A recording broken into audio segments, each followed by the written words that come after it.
Ok, muy buenas tardes al Perú, a Latinoamérica y muy buenas noches a Europa.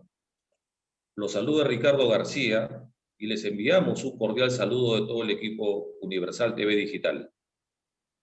En estos momentos tenemos el honor de entrevistar a dos candidatos para el Congreso de la República del Perú. Voy a pasar a presentarlos en estos momentos inmediatamente. Es la doctora Esperanza Beatriz Delgado Narro. Ella es periodista, abogada y escritora, autora del libro Desde la otra mitad, integrante del Consejo Directivo Ilustre, Colegio de Abogados de Ventanilla, presidente del Círculo de Periodistas y Comunicadores del Callao, CIRPEC, integrante del Consejo Directivo, Comité Cívico Ventanilla, Provincia, directora fundadora de la prensa La Esquina, postula al Congreso representando al Callao con el partido Victoria Nacional, con el número 1, con el número 1 de Victoria Nacional. Bienvenida, doctora. 4, perdón, el número 4, número 4. Así es, número sí. 4, el número 4. Casualmente iba a hacer esa corrección. Bienvenida, Sí. doctora, bienvenida, doctora. Paso a presentar inmediatamente al periodista Géner Canayo. Él es presidente fundador de la Asociación Civil Proyecto Amazonía, promotor de los derechos humanos en la Amazonía peruana con experiencia en gestión municipal y gestión parlamentaria. Tiene formación política de centro. Bienvenido, Géner Canayo, y postula por Perú Patria Segura con el número 1. Bienvenidos a ambos, y bueno, creo que sin más preámbulos, le deseo lo mejor en la entrevista para que puedan ser entrevistados por nuestros conductores, que es el licenciado César Sánchez Martínez y el licenciado Alberto Reyes Villanueva. Adelante, César. Gracias, Ricardo. Efectivamente, estamos en una situación bastante compleja en el campo económico. Ahora que la economía está bastante contraída, hay quienes creen que por lo menos estamos en el nivel casi de lo que fue la guerra con Chile, una economía devastada, e incluso algunos afirman que podríamos estar en lo que ocurrió en la depresión del 30, 29-30, y muy cercana de los años 80. Eso supone que si estamos en esas condiciones, la economía se va a demorar por lo menos unos 8 años en recuperarse. Y si la economía se va a recuperar más o menos en ese tiempo, ya sabemos los niveles de empleo que vamos a tener. Mejor dicho, serían nulos.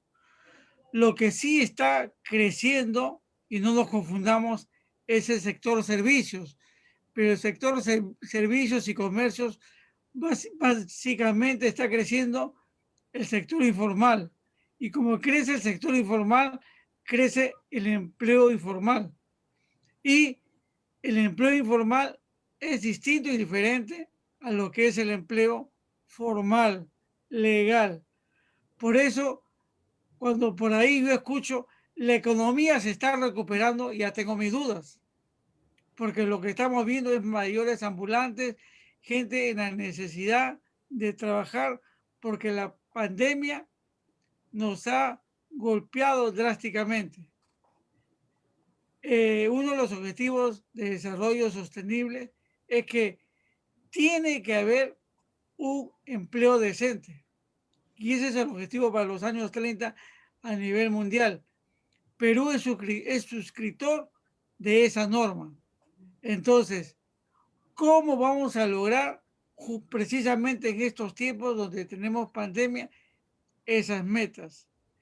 ¿Qué van a hacer los congresistas, las personas que aspiran a llegar al Parlamento y cuando ya sean legisladores, cuál va a ser su planteamiento para que esta situación se revierta?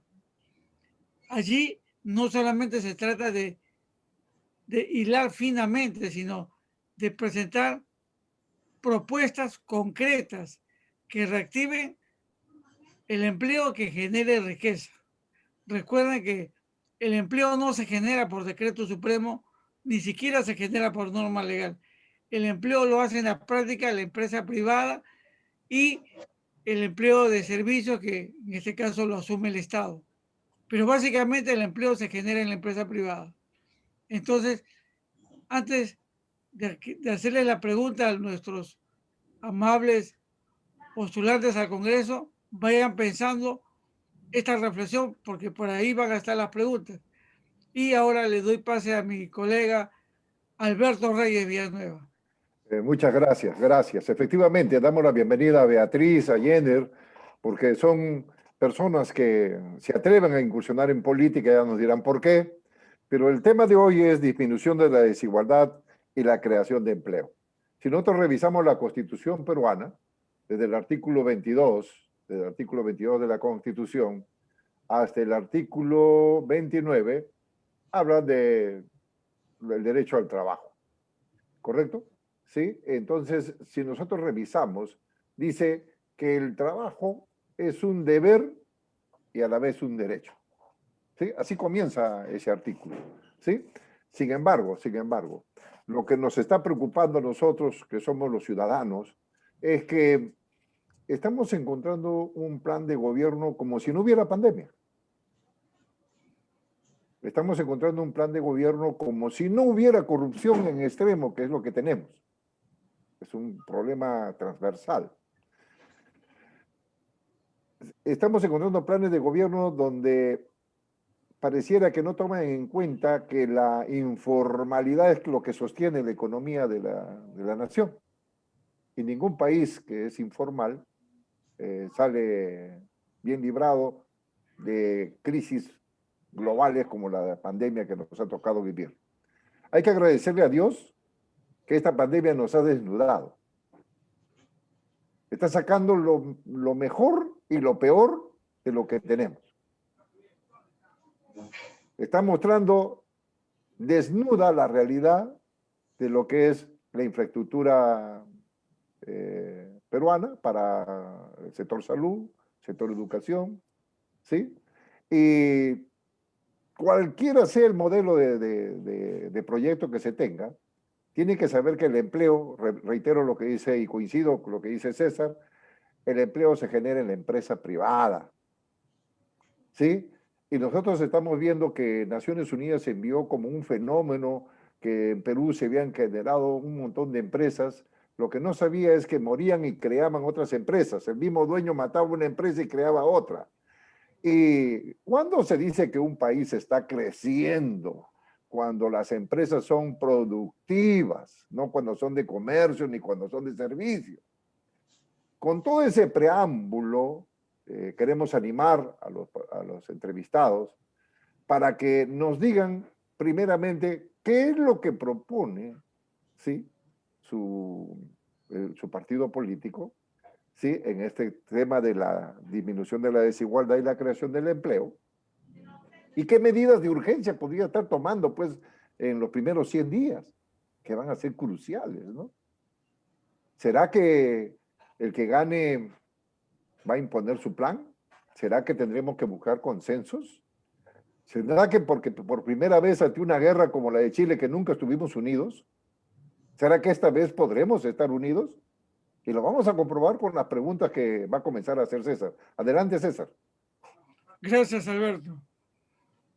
Doctora Beatriz Delgado y también Jenner Canayo. Ustedes pronto llegarán al Congreso si la población les otorga el voto vencedor. Sin embargo, ¿cuál va a ser la actitud de ustedes? ¿Qué van a presentar legalmente para la generación de empleo formal, del empleo productivo, del empleo que hace crecer la economía, que dinamiza la demanda interna? Empezamos con la doctora Delgado. Primero, agradecerles esta invitación que me permite a mí exponer algunas ideas base del Partido Victoria Nacional, de la que soy parte, y ahora postulo al Congreso en representación del Callao. Y sí, efectivamente, Los partidos no pueden estar al margen de la actual situación y en esta coyuntura sanitaria que vivimos no podemos estar al margen.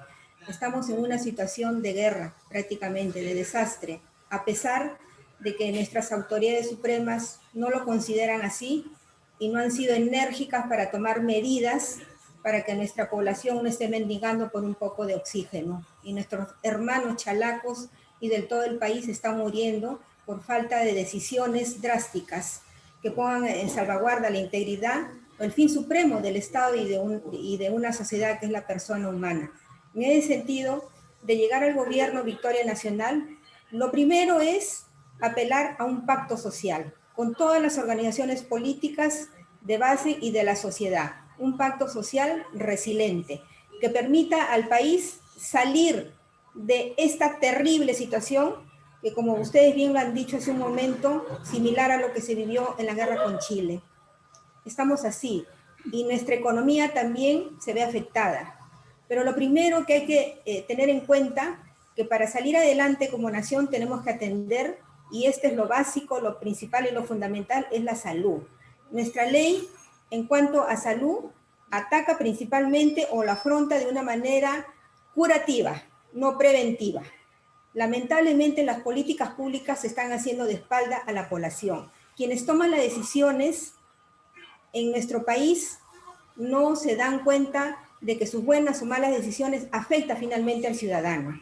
Y es el ciudadano el que vive la pobreza, el que vive el desempleo y que vive finalmente la muerte que ahora está atravesando por la pandemia. En ese sentido, una vez superada esta crisis sanitaria, es necesario políticas públicas que tengan en cuenta esta situación y que se genere empleo masivo a través del impulso de la economía con grandes proyectos de infraestructura. Nuestro país requiere cerrar las brechas en educación, infraestructura para mejorar el nivel sanitario y, por supuesto, formalizar al gran sector de empresas que ustedes mismos lo han dicho, que están viviendo en la informalidad y que son la base de nuestra economía. A partir de ahí se va a generar una gran cantidad de empleo para todos los pobladores y obviamente esto va a revertir en mejorar la economía de las poblaciones, mejorar la economía de las familias del país entero.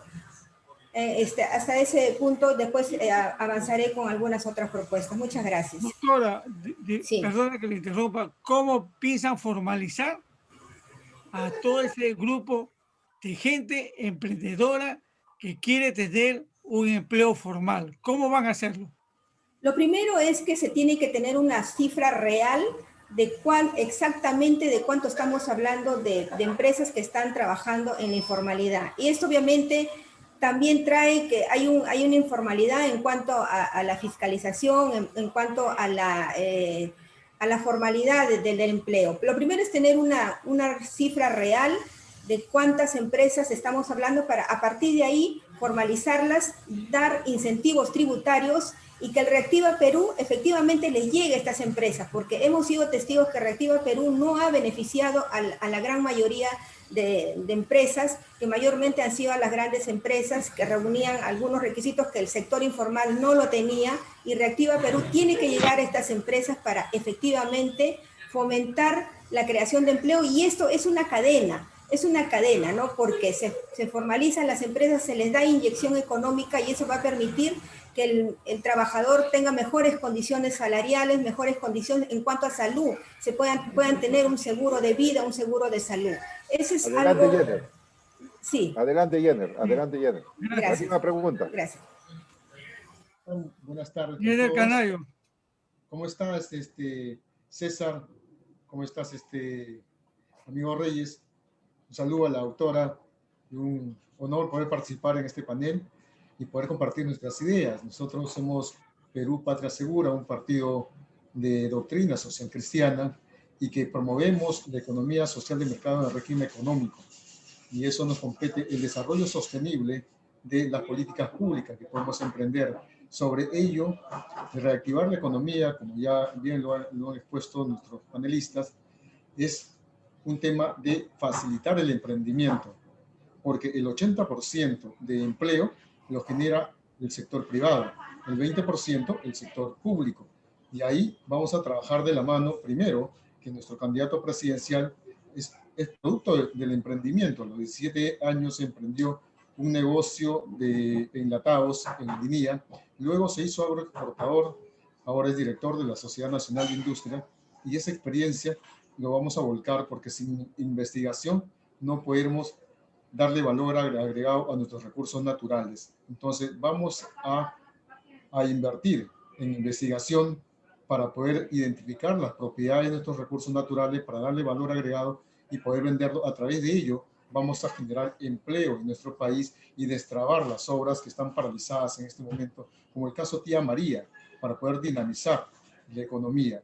Entonces, fundamentalmente nosotros apostamos por el emprendimiento y sobre ello hay leyes a través de los gobiernos locales y gobiernos regionales, que es la ley Procompite, la ley 29337, que son fondos no reembolsables pero concursables. Para poder seguir fomentando, vamos a respaldar e impulsar y fortalecer esta ley para destinar el 10% para que se cumpla, que el 10% de ese presupuesto de los gobiernos locales y gobiernos regionales sirva para inyectar dinero fresco a ideas innovadoras que puedan, sobre todo a nivel nacional, desarrollar estas ideas de negocio. Entonces, fundamental, nosotros no podemos, y en esa línea de poder generar el empleo, no podemos garantizar empleo digno, no podemos garantizar el emprendimiento de mucha gente que busca un espacio para poder generar su ingreso y su rentabilidad si no luchamos contra la corrupción. La corrupción es el flagelo que nos viene tumbando en esta pandemia y desde siempre. Entonces necesitamos ponerle candado. Y el candado es modificar el artículo 140 de la Constitución, donde habla de la pena de muerte en caso de traición a la patria en estado de guerra, y en el cual se incluyó también al delito de terrorismo. Y en eso vamos a incidir para modificar e incluir ahí el delito de corrupción para poder luchar frontalmente y ponerle un candado a ese tema. Entonces, no podemos pensar en mejores condiciones de trabajo, emprender toda idea de negocio o todo proyecto o todo plan de la inversión pública, del desarrollo del país generando empleo, si no luchamos contra la corrupción, si no garantizamos que el Estado sea promotor y regulador del emprendimiento y del capital nacional. Entonces, tenemos que garantizar ahí que esa persona que se sacrifica y apuesta por el país, el Estado sea un Estado ágil, que le facilite, le oriente, lo fortalezca para que genere ese empleo digno también, y ahí el rol regulador del Estado, que tiene que garantizar que ese trabajador pueda gozar de sus derechos sociales y laborales y no sea vulnerado. Bien, gracias. Alberto. Sí, doctora Beatriz, y también para Jenner. Una pregunta muy precisa, con datos precisos. Ustedes deben haber estudiado su plan de gobierno y se supone que lo están revisando a raíz del momento crítico que vivimos. Denme 4 medidas que conozcan que va a aplicar su gobierno, de su partido de llegar a ser gobierno, o si de no llegarlo lo propondrían, se supone, al que llega al gobierno. 4 medidas concretas de mega obras que propone su partido, que generarían el empleo privado, de empresa privada, porque es la única manera, es haciendo megaproyectos. Adelante, doctora. Sí, voy a hablar desde mi perspectiva en la provincia constitucional del Callao. La provincia constitucional del Callao tiene una problemática que tiene que ser abordada frontalmente, es el tema de la corrupción. Para poder... Doctora, permítame. La pregunta es concreta. Dígame 4 proyectos de su empresa que su partido promueve para generar el empleo. Después hablamos de los factores. 4, igual Jenner, por favor, 4 proyectos. Sí, precisamente ahí iba el tema de la generación de empleo, el cuanto a potenciar el puerto, para que el puerto pueda ser productivo y genere puestos de trabajo. Para potenciar el puerto, lo primero que se tiene que hacer es tener en cuenta los proyectos que tienen para la generación de empleo, como es la creación de un terminal terrestre para que efectivamente pueda ser más viable la generación de empleo en el primer puerto. Es una obra de envergadura. Otra obra de envergadura es también la creación o la construcción de hospitales que requiere nuestra provincia constitucional del Callao. Eso también va a coadyuvar a la generación de empleo. En ese momento, otro de los aspectos que se está contemplando es impulsar e incentivar el trabajo hacia los jóvenes. Esto es a través de el aumento de la renta de aduanas, que ahora está en el 2% y hay un proyecto para que se eleve del 2 al 10%. En todo caso, el aumento puede ser gradual. El 1% que va a permitir generar más trabajo para los jóvenes chalacos. Esto es a partir de toda una reingeniería en el tema de educación para que los jóvenes estén capacitados y no se tengan que ir de nuestro puerto o en todo caso tengan que traer a personal para que trabaje en el primer puesto. Esas son 3 obras, en todo caso son cosas así concretas que va a permitir mejorar la calidad de vida de los chalacos y por supuesto mejorar el nivel de empleabilidad y siempre reforzando las entidades que van a permitir que el trabajo sea digno y sea bien remunerado, en este caso la SUNAFIL. Jenner, adelante con tu propuesta. Tu micrófono, por favor, tu micrófono.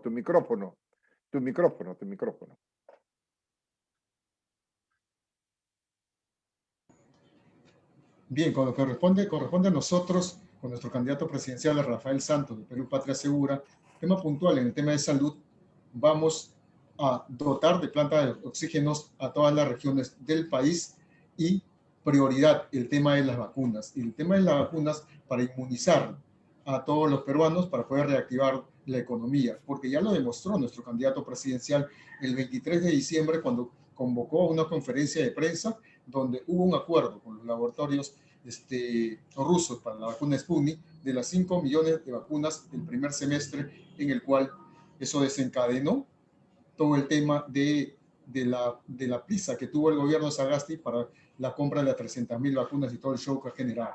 Entonces, tenemos claro el tema, porque la única forma de reactivar es, en este momento, las vacunas y el tema de las plantas de oxígeno para poder hacer frente a esta pandemia. Con el tema de la seguridad, ahí tenemos claro dentro de nuestro plan de gobierno es que vamos a expulsar a todo extranjero que delinque en nuestro país. Va a ser Jenner, discúlpame, Jenner, igual con el mismo criterio que apliqué a Beatriz. Necesito que me digas 3 o 4 mega obras, mega inversiones, miles de millones de dólares.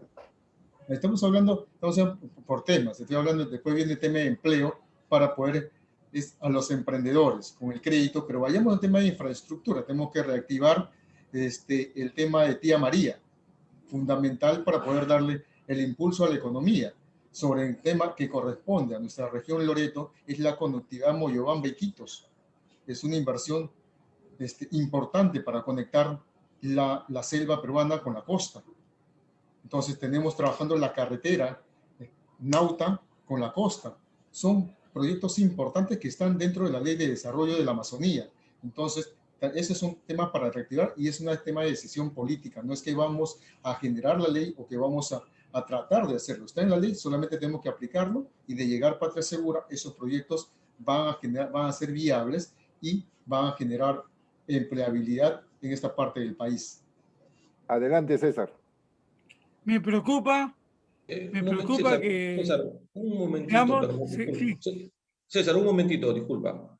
Quisiera pedirle, por favor, disculpa César, quisiera pedirle por favor centrarnos en el tema principal, que es la reducción de la desigualdad en el marco constitucional del Perú y en el marco también de la ODS. ¿No? Vayamos por esa dirección, que ese es el tema principal esta semana, por favor. Adelante, César, gracias. Precisamente ahí iba. Me preocupa el 8º principio de la Declaración de los Objetivos de Desarrollo del Milenio, literalmente dice así: promover el crecimiento económico sostenido, inclusivo y sostenible, el empleo pleno y productivo y el trabajo decente para todos. Es decir, en pocas palabras, trabajo decente y desarrollo económico. Y sí me preocupa lo que estoy escuchando porque estamos haciendo labor de bomberos. El bombero está apagando incendio por acá, pero no hay nada concreto a largo plazo. Acabo de escuchar que quieren hacer las plantas de oxígeno, pero cuando ya no esté la pandemia, nos va a servir la planta de oxígeno, la vacuna, y cuando ya no exista la pandemia, ¿la vacuna qué? Luego me hablan de la expulsión de extranjeros, a todos los extranjeros. El proyecto Tía María es un proyecto social que tiene que ver con la tierra, tiene que ver con la idiosincrasia de los pueblos. No solamente Tío María, están las Bambas y hay otros más en las comunidades étnicas de la selva peruana. Y también la carretera Nauta-Costa, entre Nauta, que está en Loreto, en la región de Loreto, y la costa, hay muchos ríos. ¿Cuál carretera se va a hacer sobre los ríos? A menos que hagamos lo que se hace en otros países industrializados, que por encima del mar o por encima de los ríos existan carreteras. Pues bien, entonces, desde esta perspectiva de la cual es mi preocupación, vuelvo a insistir en algo concreto. ¿Cómo vamos a reducir la desigualdad? Cuando hablamos de desigualdad, no solamente me refiero a la ideología de género, que la mayoría o algunos lo han circunscrito solamente a un punto, sino me refiero a la desigualdad en el empleo, a la desigualdad de las oportunidades de estudio, de trabajo.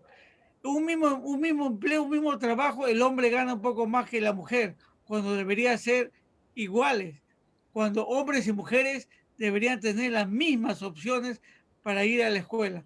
Entonces, y también en el empleo, doctora, empezamos con la doctora, ¿cómo solucionar esos grandes problemas sociales que tenemos en el país? Imagínese, doctora Delgado, que ya usted está en su curul y usted necesita presentar cosas concretas para el desarrollo del Perú.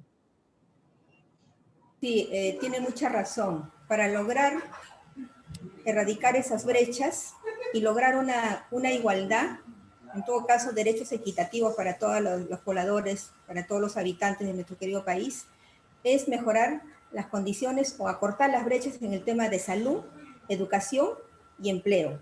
Y el tema también de los sectores vulnerables, como son las mujeres que estamos en sectores vulnerables, es considerado un sector vulnerable, y las personas con habilidades diferentes.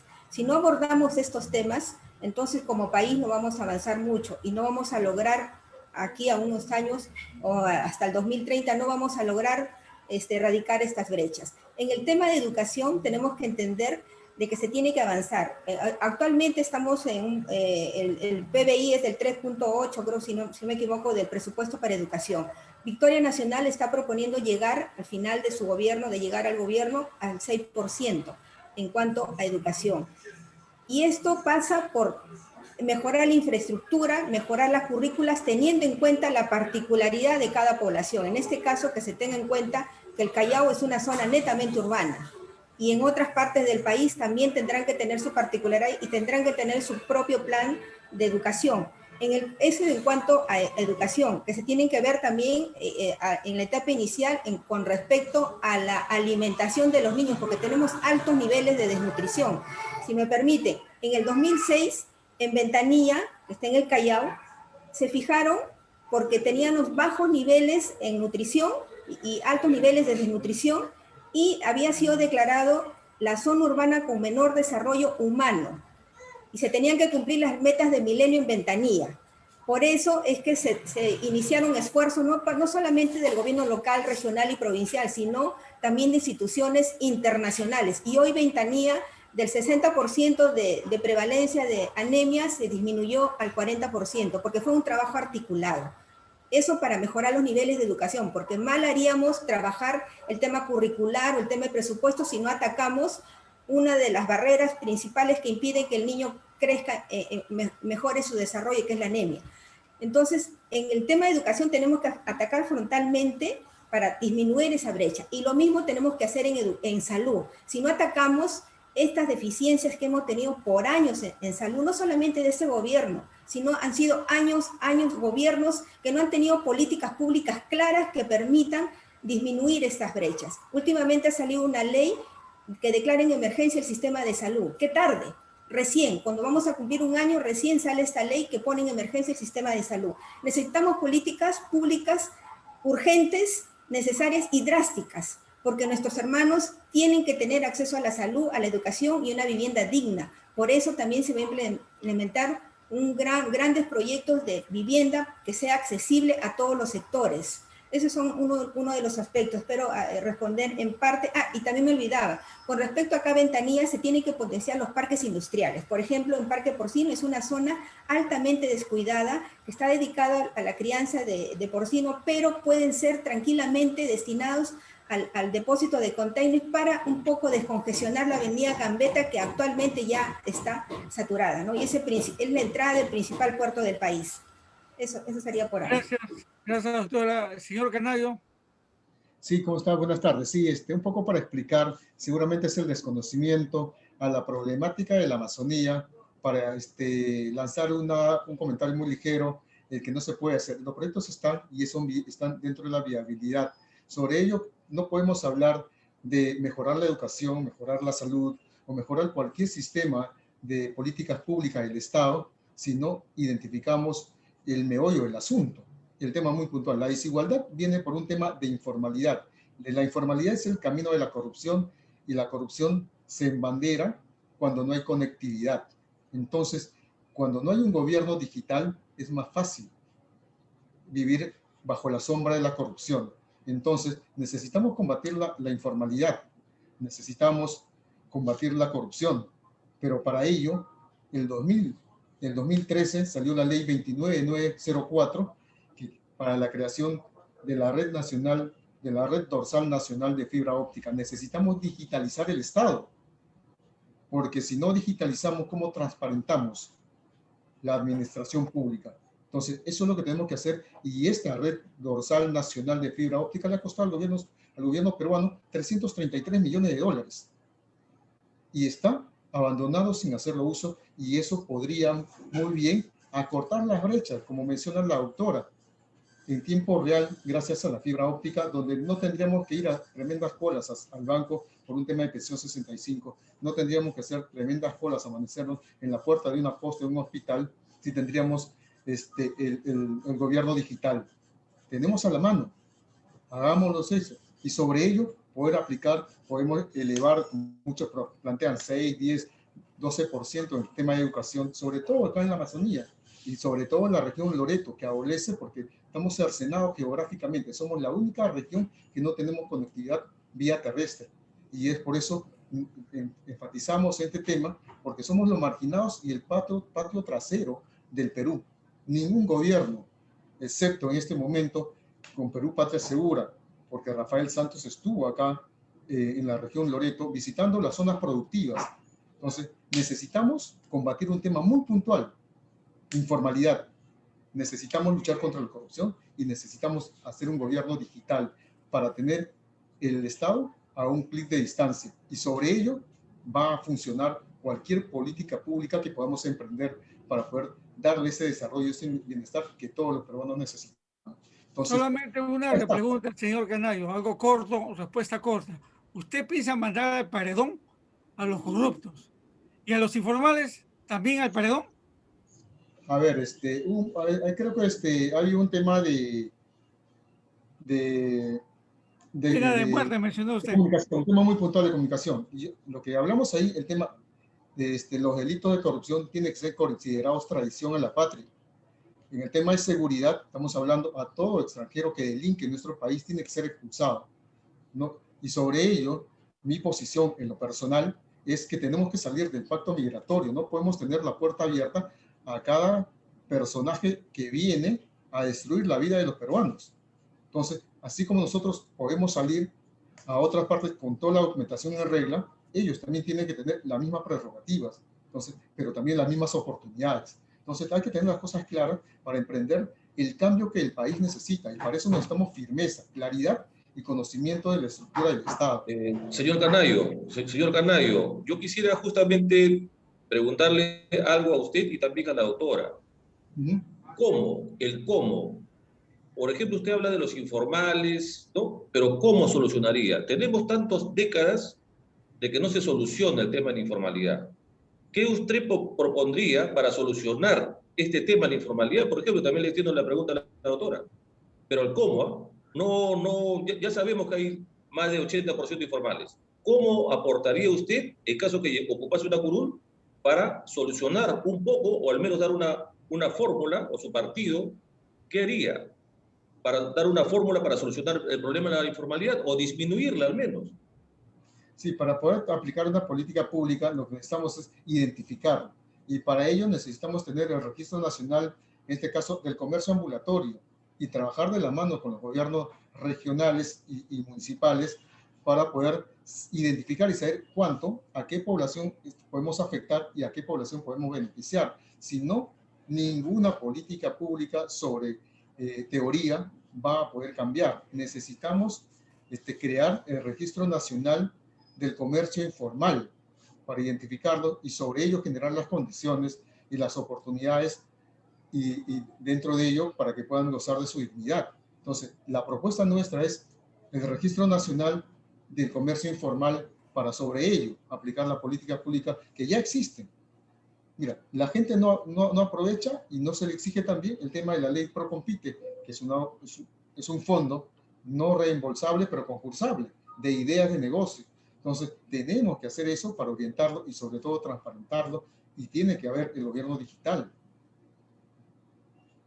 Adelante, Beatriz. Sí, hay que también involucrar a esto a los gobiernos regionales. Ellos manejan presupuesto que debería estar destinada al fomento de la formalización del sector informal para redundar. Pero lo primero que hay que hacer es, uno, identificarlos que ya tienen una data, en este caso los gobiernos locales, identificarlo y darle todas las herramientas tecnológicas, así como también mejorar lo que es la tributación en el caso de ellos, porque muchas personas que ejercen algún comercio, ¿no?, prefieren estar en la informalidad para evitar precisamente o evadir el impuesto, ¿no? Porque a veces les resulta más fácil, ¿no?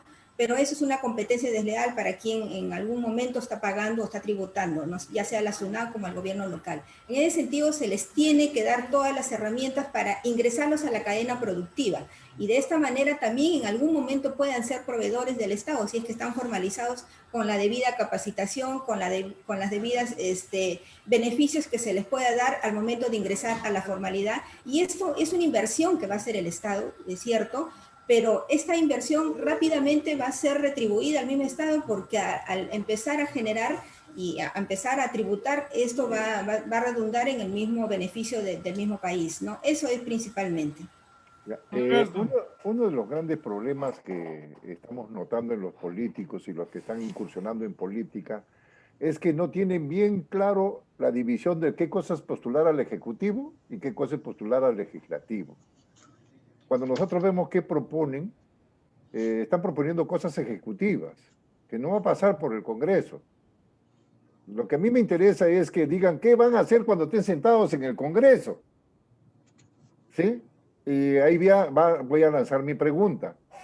Buscando romper la desigualdad, se ha puesto que, por ejemplo, este gobierno dice que es un gobierno igualitario porque tiene más ministras mujeres que hombres, que en los partidos políticos tiene que haber igual cantidad de hombres y mujeres y tiene que ser alternado.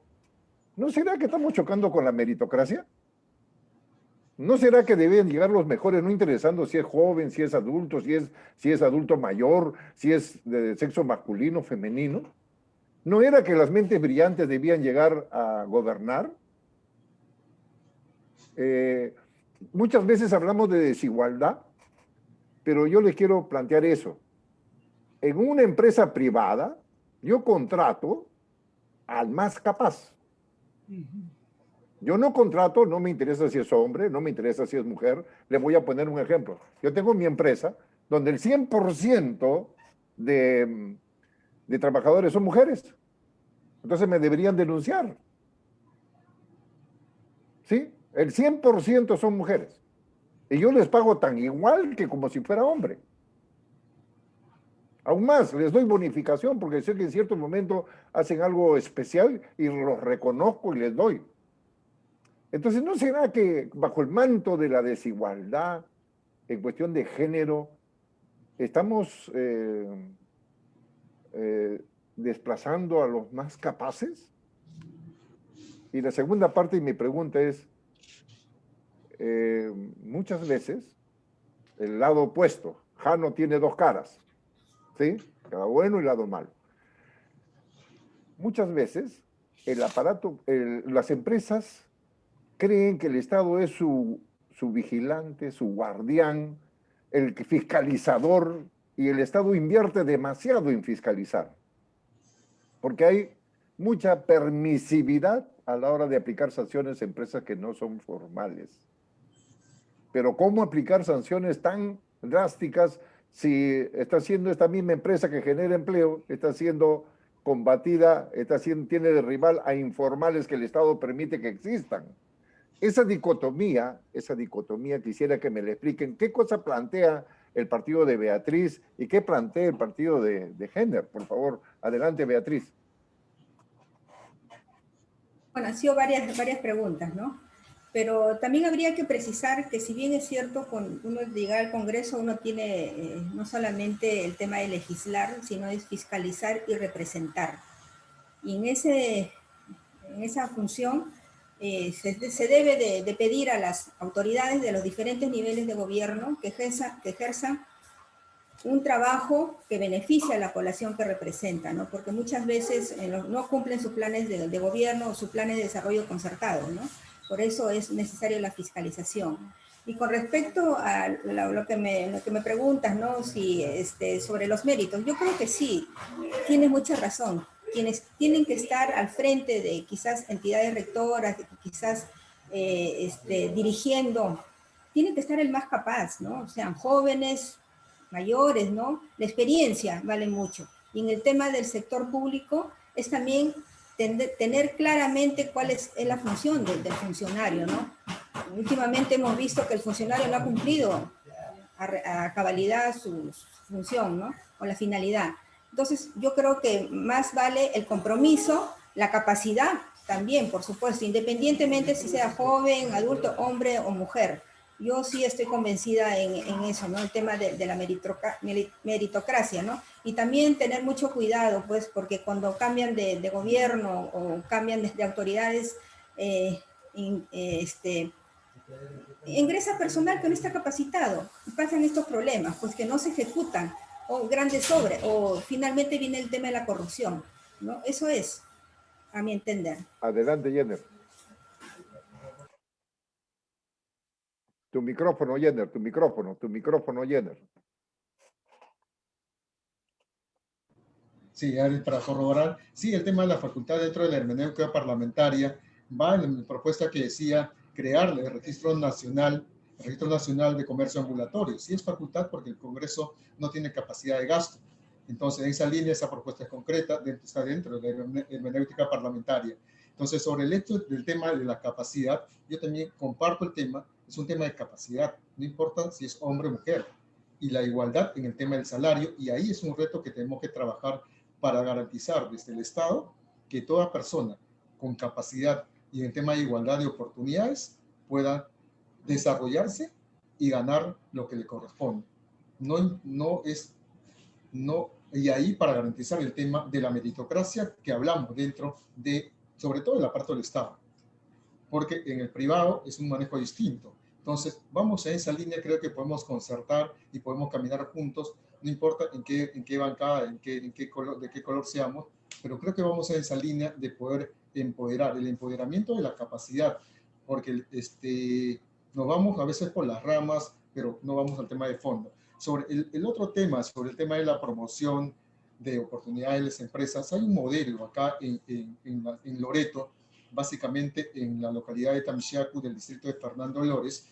Hay un modelo que se podría replicar a nivel nacional y ese es el modelo que hemos visto el otro día, donde la empresa privada, el gobierno local y la comunidad conviven en una armonía. Y acá, primero, seguramente tienen la información, se denunció mucho un tema de la tala indiscriminada de una zona de Loreto que denunciaron una empresa Cacao del Norte hace muchos años y ahora ahí se está produciendo cacao. Y esta empresa de nombre Tamishi acaba de donar 400.000 soles para comprar una planta de oxígeno ante el aporte del sector privado, la importancia del sector privado cuando convive en armonía y con esa licencia social, y cuando el gobierno es promotor y facilitador y regulador a la vez, y el sector agrícola o los usuarios sienten que gozan de ese beneficio. Esa triangulación, empresa privada, Estado eficiente y usuario contento, nos permite tener esta licencia social, y este modelo es un tema de emprendimiento que va a estar dentro de esta experiencia del trabajo de Perú Patria Segura, de ser gobierno este 2021. Entonces, ese modelo hay que replicarlo, porque no hay conflicto social, se maneja muy bien y el gobierno facilita las cosas y la empresa asume su responsabilidad social. Entonces, en esa línea sí podemos convivir y evitar tantos conflictos sociales que retrasan el desarrollo de nuestro país y sobre todo esta parte de la Amazonía, que es nuestra región Loreto. Pregunta pequeña, César. Estamos desarrollando el tema de la disminución de la desigualdad y la generación de empleo. La pandemia ha agudizado este problema. ¿Por qué? Porque ahora la relación entre los pobres y los ricos es mayor. Ahora hay más pobres, hay gente más empobrecida. Legalmente, ¿qué se puede hacer desde el Congreso, desde el Parlamento, para que estas brechas sean cada vez más cortas? ¿Qué propone la doctora Delgado y qué propone el futuro congresista Canayo, si es que llega al Congreso? Doctora. Para cortar las brechas, lo primero que tenemos que erradicar es la corrupción, porque la corrupción es uno de los males que está permitiendo o ha permitido que se pierdan millones y millones que han podido ser invertidos en la construcción de colegios, por ejemplo, de hospitales, o mejorar la infraestructura a nivel nacional. Solo en el Callao, en el 2019, se ha perdido 1.132 millones por corrupción. En el 2019. En este año no sabemos. Seguramente la cifra es alta, por el tema también de la pandemia. Por eso, una de las propuestas de Victoria Nacional, y principalmente en el Callao, es atacar frontalmente la corrupción. Y precisamente, ¿cómo se va a hacer? Es fiscalizando, o sea, que a partir del Congreso se crea una comisión que fiscalice de manera permanente a las autoridades, en este caso del ámbito local, regional y provincial, para saber si efectivamente están dando cumplimiento a sus planes de desarrollo. Lo están haciendo. Yo he estado revisando los planes de desarrollo de la Municipalidad Provincial y del Gobierno Regional al 2021 y obviamente no se han logrado las metas. ¿Por qué? No sé, porque cada presupuesto participativo, cada plan de desarrollo concertado tiene metas, tiene actividades, tiene presupuestos definidos. ¿Se han cumplido las metas? ¿Por qué no? ¿Por qué se sigue insistiendo en algo que quizás no es viable? Entonces, por eso es necesario que haya una comisión permanente. Lo otro es transparentar los gastos. Si se va a hacer una contratación, si se va a hacer una obra de gran envergadura, se va a contratar personal, todo tiene que estar transparente. Y aquí quiero incidir en la participación ciudadana.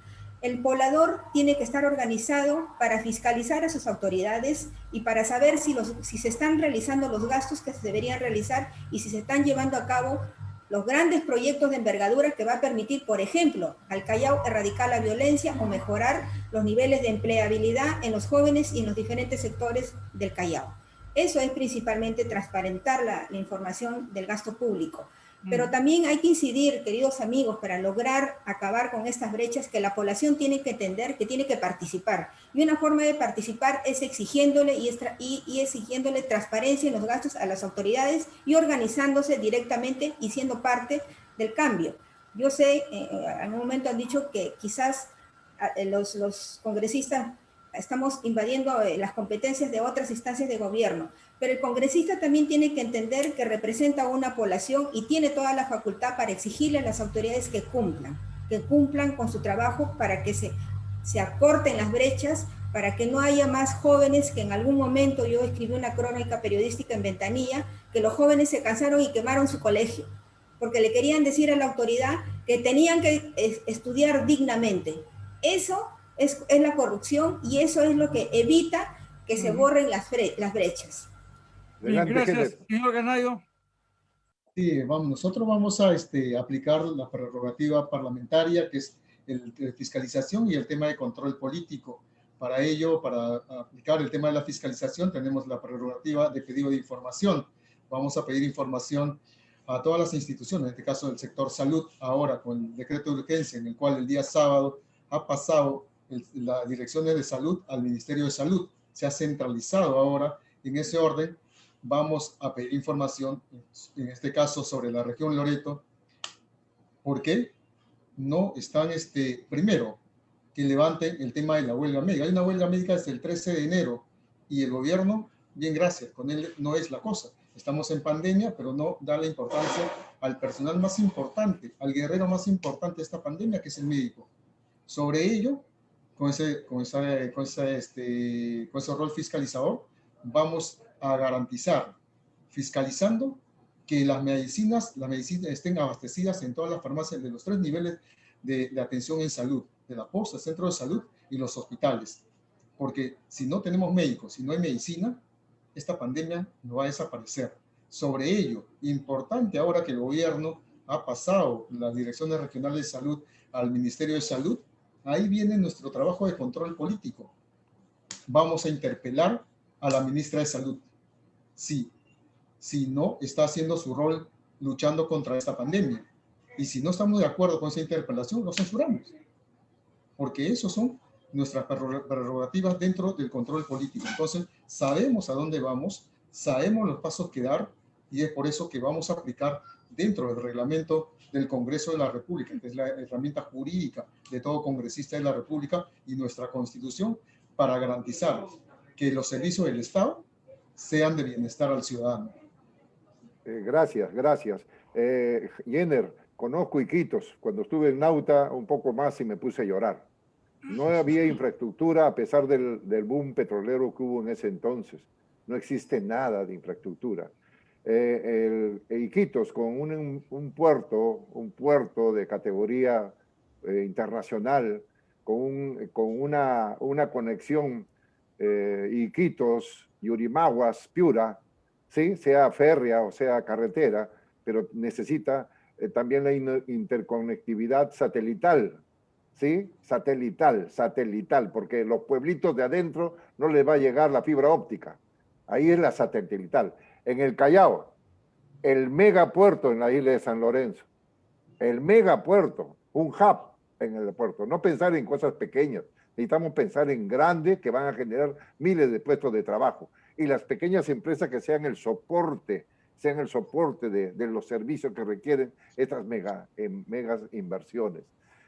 Como parte del programa, ya llegamos a la parte final, estimado César, vamos a darle 5 minutos a cada uno de ustedes para que, por favor, hablen libremente de lo que plantea su partido y qué plantea usted para que voten por usted. Comenzamos con Beatriz y seguimos. Antes le damos paso a Ricardo. Adelante, Ricardo. Gracias, Alberto. Muchas gracias, hermano. Yo quisiera hacer una pregunta a los dos, cortita nomás. Como dije al inicio del programa, le hemos enviado la Constitución Política al Perú, la de Chile, la de México y la de Alemania, para que le puedan dar una leidita en el tema de justamente de hoy, que es la disminución de las desigualdades y la creación de empleo, en el marco de la ODS y en el marco de la Constitución Política del Perú. ¿Podría decirme, doctora, usted que es abogada, qué dice la Constitución Política del Perú de ese tema? Y después de que me diga o que nos diga qué cosa dice, ¿podría decirnos qué cosa aumentaría usted? ¿Qué cosa si mejoraría? Háblenos un poquito sobre ese tema y después pasamos también con Jenner, por favor. Gracias. Antes de pasar a la parte final. Gracias. Sí, efectivamente, nuestra Constitución contempla los derechos sociales de todas las personas. Y dentro de estos derechos sociales está el tema de velar por una educación de calidad, acceso a la salud, a empleo, y que las personas no sean discriminadas. Nuestra Constitución tiene muchos aspectos importantes, pero ¿cuánto de esto se cumple? ¿Los estados han cumplido a lo largo del tiempo? También nuestra Constitución establece un libre mercado, pero ¿qué estamos viendo actualmente? Es el mercantilismo el que prevalece y hace que los pobres sean más pobres y que las brechas sean cada vez más grandes. Por eso creo que hay que incidir, si en algún momento, porque hay en esta contienda electoral, se está hablando de ver, analizar la Constitución y mejorar algunos aspectos. Y si hay que mejorar, hay que incidir en que las políticas públicas o que el país entero tenga una visión de futuro, porque eso es lo que no vemos actualmente. Decimos, hablamos mucho de la Constitución, pero en la práctica el poblador incluso ni siquiera conoce la Constitución. Por eso yo incidí hace un momento, ¿no? Mi pregunta era, sí. disculpe la interrupción, Sí, mi pregunta era sí. justamente, focalmente, específicamente, ¿de qué artículo me está hablando la Constitución? ¿Qué título? Y dígame usted, hábleme usted sobre ese tema que habla sobre la disminución de las desigualdades y la creación de empleo en el Perú. Y explíquenos un poquito, ya en un minuto, por favor, ¿qué cosa Sí, haría Subacá? claro, en el capítulo 2, en el título 1 de los derechos sociales, habla precisamente de la protección de los sectores vulnerables, como es los niños, los adolescentes y el tema de la madre, ¿no? Cosas que actualmente, si bien es cierto, en ese capítulo me quiero detener porque lo sé, lo conozco, se habla de la protección del niño y del adolescente y de la madre, pero hay una ley, la 30364, Ley de Violencia contra la Mujer y los integrantes del grupo familiar, que en la práctica es letra muerta, no se cumple. Los policías, o en todo caso las comisarías, los centros de emergencia, como que no están capacitados y no atienden esta demanda. Nuestro país, solamente el año pasado ha habido más como 400 víctimas por feminicidio, y solamente en enero creo que ha habido 16. En febrero en Ventanilla se han reportado dos asesinatos a mujeres, a madres de familia. Entonces hay que ser más enérgicos en esto, hay que replantear quizás esta ley, que en algunos casos hasta los varones dicen de que es nociva para ellos, ¿no? Pero no, de lo que se trata es proteger al grupo familiar, tanto a los hombres como a los varones, para erradicar la violencia en el país, que eso es un flagelo que también está carcomiendo y genera violencia. Entonces hay que revisar estos aspectos para que efectivamente estos sectores vulnerables, como son las mujeres, los niños, las madres y las personas con discapacidad, sean realmente protegidos. Porque también existe una ley para las personas con discapacidad, pero en la práctica no somos un país inclusivo. O sea, estos aspectos creo que hay que revisarlos. Ok, gracias, doctora. Siempre hablamos de la desigualdad y nos vamos por la parte, es verdad, del abuso hacia las mujeres, etcétera.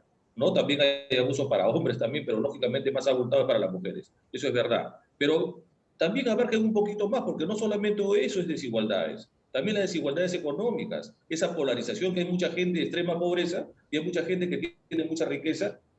Estamos en un país libre, entre comillas, en democracia, pero hablemos también de eso para poder juntar esa gran brecha enorme que hay gente que no tiene luz, no tiene agua, no tiene desagüe, no tienen cómo ir a estudiar, y hay mucha gente que sí lo tiene. Entonces, ¿cómo haríamos? Eso justamente quería, por favor, candidato Jenner, también abarcar esa parte, Sí, para cortar esa importante. brecha. ¿No? Tu micro, por favor. Sí, está prendido.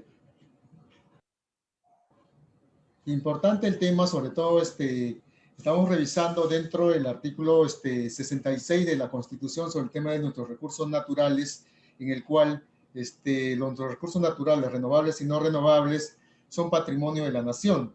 Pero también hablamos del régimen agrario, donde las comunidades campesinas y nativas tienen existencia legal y tienen personería jurídica. Y ahí hay una desconexión, porque al final, si las comunidades nativas tienen personería jurídica y en nuestros recursos naturales el Estado es dueño de los recursos renovables y no renovables, entonces, y sobre ello existe la ley de consulta previa, es importante manejar ese tema porque al final el poblador, las comunidades nativas, en este caso, que están dentro, hablemos de la región Loreto, donde está la zona de explotación petrolera, donde antes estaba el lote A, B, ahora es el lote 192, porque se ha ido fusionando por el tema de la explotación y sobre ello la contaminación del petróleo con nuestros recursos naturales. ha permitido ahora hablar del cierre de brechas. El cierre de brechas es una indemnización a las comunidades nativas, pero un mal manejo de parte que tenemos que corregir ahí. Porque al final, Disculpe que lo corte, candidato Jenner. ¿De qué sí. artículo me está hablando? ¿De qué artículo me está hablando usted de la Constitución? Todavía no me ubico. Claro, le acabo de mencionar que es el artículo 66 de recursos naturales, donde que el Estado es el patrimonio de la nación, son los recursos naturales renovables y no renovables. Y hablamos del capítulo 88 del régimen agrario, donde las comunidades campesinas y nativas tienen existencia legal y personería jurídica. Entonces, ahí, y sobre ello, en el artículo 69 habla sobre el desarrollo de la Amazonía. Entonces, ahí tenemos que trabajar de la manera que podamos fusionar y que no podamos generar controversia dentro de los mismos capítulos de la Constitución, porque eso nos genera conflicto y va a un tema de interpretación jurídica que al final termina afectando a la población, o en este caso, las poblaciones vulnerables. Y el desarrollo no llega, porque al final, si hablamos del tema de igualdad, de luchar contra la desigualdad, tenemos que enfrentar el tema de saneamiento básico. Tenemos que tener agua, luz, desagüe, y eso, acceso a mejores colegios y a mejores postas. Y ahí, sobre ello, nosotros incidimos en la ley 29.778, la ley de desarrollo de fronteras, de desarrollo e integración fronteriza, donde ahí vamos a trabajar muy fuerte porque necesitamos desarrollar nuestras fronteras, porque ahí el ente rector es el Ministerio de Relaciones Exteriores, pero como un ente normativo que no tiene presupuesto. Y por lo tanto, los proyectos de inversión en nuestra Amazonía, nuestra frontera, sigue siendo postergada. Ok, muchas gracias, candidato. Bueno, ahora sí, por favor, por el permiso de la mesa, pasemos a lo que el licenciado Alberto les había indicado. Adelante, doctora. Bueno, ya agradeciéndoles esta oportunidad. Yo creo que nuestro país ha sido testigo de que de la forma que se ha hecho política a través de estos años no ha sido la mejor. Y nuestros jóvenes en algún momento han salido a las calles pidiendo a los políticos que trabajen de otra manera, que se entienda la política de otra forma, no para un beneficio personal o de una agrupación política. La clase política ha trabajado de espaldas al pueblo y eso lo estamos viendo actualmente con estas desigualdades, estas formas de ser política que ha hecho mucho daño. Por eso se requieren de nuevos liderazgos. En ese sentido, Victoria Nacional está trabajando con nuevos líderes de diferentes zonas del país.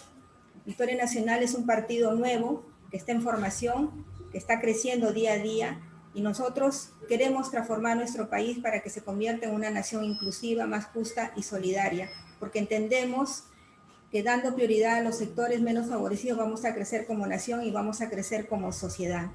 Esa es Victoria Nacional, y en nuestro caso, quienes estamos postulando al Callao, conocemos la realidad del Callao y conocemos de sus necesidades. Por eso le pedimos al poblador chalaco que al momento de elegir piense que sea un representante que ha vivido el día a día y que sepa las necesidades del pueblo chalaco, que son muchas. Por ejemplo, el tema de contaminación, medio ambiente, tránsito, el tema de inseguridad, la falta de oportunidades, la falta de acceso a la mejora del puerto. Eso es en general lo que requiere el Callao. Por eso, queridos amigos, yo les agradezco esta oportunidad que me dan para poder expresar en parte nuestros planes de trabajo de llegar al Congreso de la República. Soy Beatriz Delgado, postulo con el número 4 por Victoria Nacional. Muchas gracias. Gracias, doctora. Adelante, candidato general. Sí, importante, muchas gracias por esta oportunidad que nos brindan y sobre todo para poder dar a conocer a la población en general. Nosotros somos una región única en todo el territorio nacional porque estamos cercenados geográficamente, no tenemos conectividad, pero sobre lo más irónico de nosotros es que no tenemos agua las 24 horas del día, porque a pesar que estamos rodeados del río Amazonas, del río Utaya y del río Nanay, no contamos con ese líquido vital importante para la vida. Es por ello que nosotros planteamos declarar de interés nacional y necesidad pública la modernización de Cedar Loreto para poder garantizar el agua que todos los loretanos necesitamos. Sobre ello vamos a trabajar en fusionar solamente un ente rector del agua, porque en este momento Cedal Loreto tiene sobre él la UTAS, el organismo técnico supervisor de saneamiento, que pertenece al Ministerio de Vivienda, y sobre ello nosotros tenemos a la ALA y a la ANA, y sobre ello a la SUNAF. Eso necesitamos fusionar. Solamente tiene que existir un ente rector del agua para poder viabilizar. Sobre ello nosotros tenemos un tema de electricidad, un problema de electricidad que se generó este contrato en el gobierno de Ollanta Humala, cuando Henry del Perú tomó el control de Electrooriente.